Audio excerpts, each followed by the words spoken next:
अभी दुका दुके पहाड़ा चढ़ल जवानी हमर भइल बा का कहारा पढ़ता सैया अभी दुका दुके पहाड़ा मिले ना मजा सखी सुते जब संगे मिले ना मजा सखी सुते जब संगे कख गघ अरे कख गघ अंगे भातार घूमे नहंगे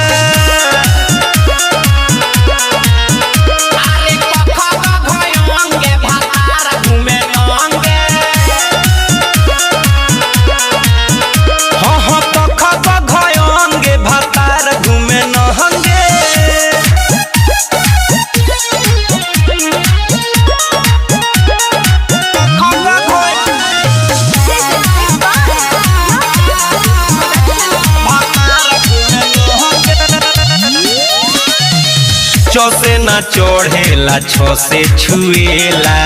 जैसे जवानी के ना पानी चुएला चौसे ना चढ़ेला छो से छुएला जैसे जवानी के ना पानी चुएला झसे नाही झूला के रसगुल्ला चिखता तथ तो धन से अभी नीमू सीखता पसे पपीता छोड़ी पढ़ेला पतंगे पसे पपीता छोड़ी पढ़ेला पतंगे अरे कख गघ हाय हाय कख गघ अंगे भातार घूमे नहंगे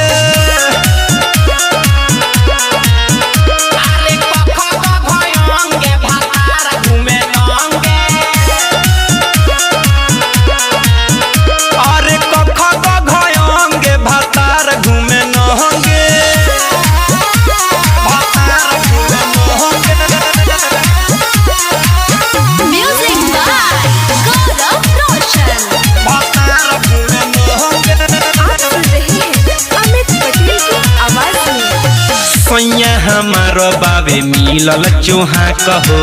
मन करे अगुआ के नो चली ही ना कहो सैया हमारो बाबे मिलल चोहा कहो मन करे अगुआ के नो चली ही ना कहो भतारा अमित पूरा चित बाबे हो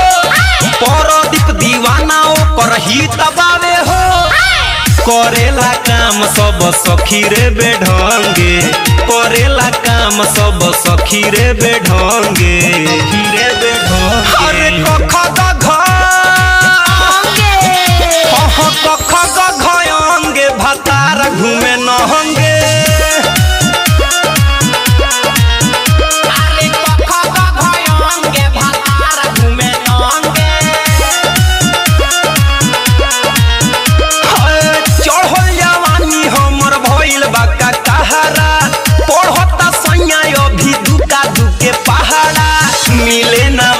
सखी सुते जब संगे मिले ना मजा सखी सुते जब संगे कख गघ अरे कख गघ अंगे भातार घूमे नहंगे